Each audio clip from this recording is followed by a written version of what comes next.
Students, आज हमारी class का जो टॉपिक रहेगा वो है लेसन 16 अपना काम स्वयं करो। देखो, अपना काम यानी जब जो भी काम होता है अपना, उसे हमें स्वयं ही करना चाहिए।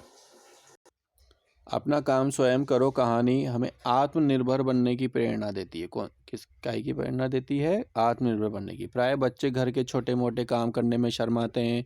उन्हें लगता है कि काम करते देख उनके मित्र उनका मजाक उड़ाएंगे। संजय के कहने पर रिंकू को एहसास होता है कि विद्यालय में यही सिखाया जाता है कि स्वावलंबी बनो, परंतु उसे कोई भी काम करने में संकोच होता है। ठीक है, चलो आइए चलते हैं। नहीं माँ, मैं नहीं जाऊँगा, ये रिंकू ने माँ से कहा। चला जा बेटा, तू नहीं जाएगा तो फिर कौन जाएगा, ये माँ बोली। माँ रिंकू से बार बार कह रही थी कि वह गेहूँ पिसवा कर ले आए, लेकिन रिंकू जाने को तैयार ही नहीं हो रहा था।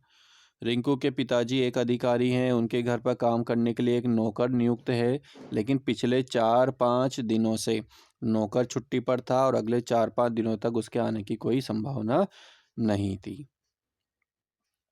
घर में आटा खत्म हो चुका था, इसलिए यह काम रिंकू के सिर पर आ पड़ा।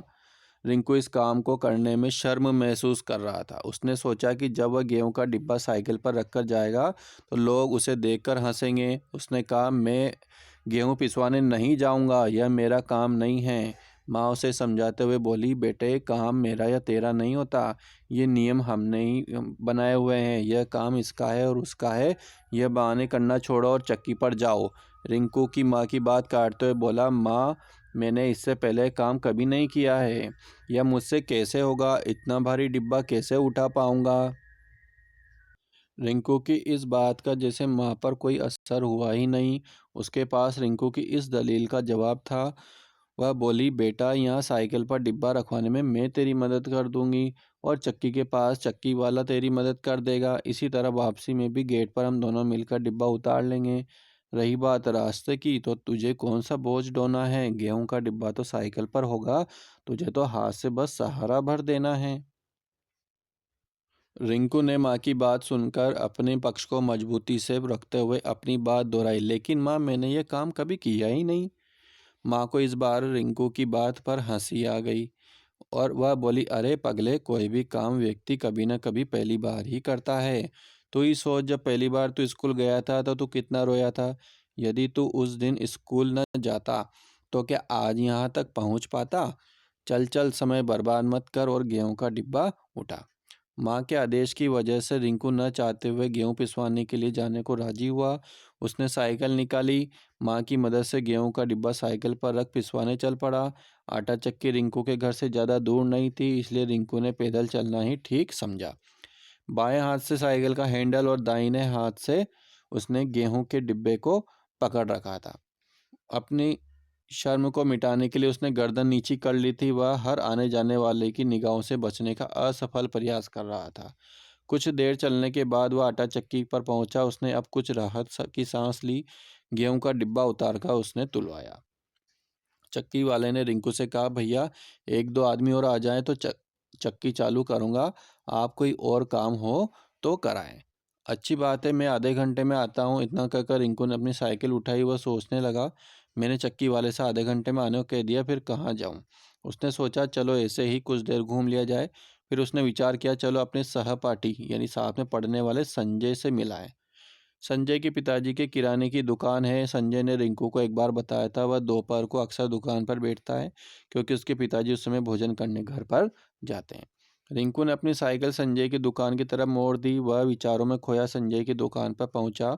उसने सोचा था कि संजय गद्दी पर बैठा सेठों की तरह अपने नौकरों पर हुक्म चला रहा होगा। पर पर क्या, उसने जो कुछ देखा वह उसकी सोच के बिल्कुल विपरीत था।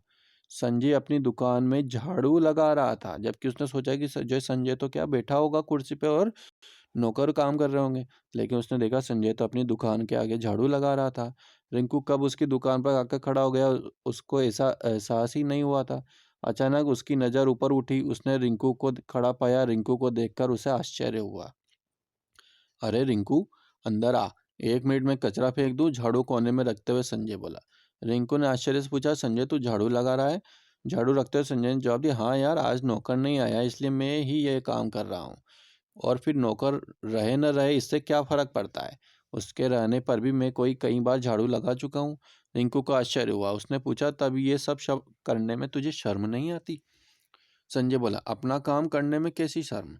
फिर हमारे स्कूल में भी तो सिखाया जाता है कि स्वावलंबी बनो, अर्थात अपना कार्य स्वयं करो। पर रिंकू, तू भी कौन सी बात लेकर बैठ गया? आ, तुझे मैं क्रीम वाले बिस्कुट खिलाता हूँ। इतना कहकर बिस्कुट का पैकेट खोलकर एक प्लेट में रखे, ले खा। उसने कहा। हाँ, खाता हूँ। एक बिस्कुट मुंह में डालते हुए रिंकू बोला। रिंकू कुछ देर तक संजय की दुकान पर बैठा। इधर उधर की कुछ बातें हुई। इसके बाद वह वहां से उठकर आटा चक्की पर जा पहुंचा। चक्की वाले ने गेहूं पीसकर वह आटा तौलकर पहले ही रख दिया था। चक्की वाले को पैसे देकर रिंकू ने आटे का डिब्बा साइकिल के कैरियर पर रखा और घर की ओर रवाना हुआ। अब गर्दन नीचे नहीं थी। पहले देखो गर्दन नीचे थी, शर्म महसूस हो रही थी। कोई भी आ रहा था तो वह बचकर अपनी गर्दन नीचे रख रहा था कि मुझसे कोई पूछ न ले कि अरे देखो, ये चक्की पे आटा पिसवाने, आटा के लिए जा रहा है, गेहूं पिसवाने जा रहा है। बल्कि गर्व से ऊंची किए हुए चल रहा था। आज उसे स्वावलंबी होने का सही अर्थ पता चल चुका था। तो आप सभी भी जो है इसी प्रकार से स्वावलंबी बनने का प्रयास करें। ये नहीं कि इस काम, अपने खुद का काम अगर करने में आप शर्म महसूस कर रहे हैं तो आप कोई सा भी काम नहीं कर सकते। इसलिए शर्म नहीं करनी चाहिए और बल्कि स्वावलंबी बनना चाहिए।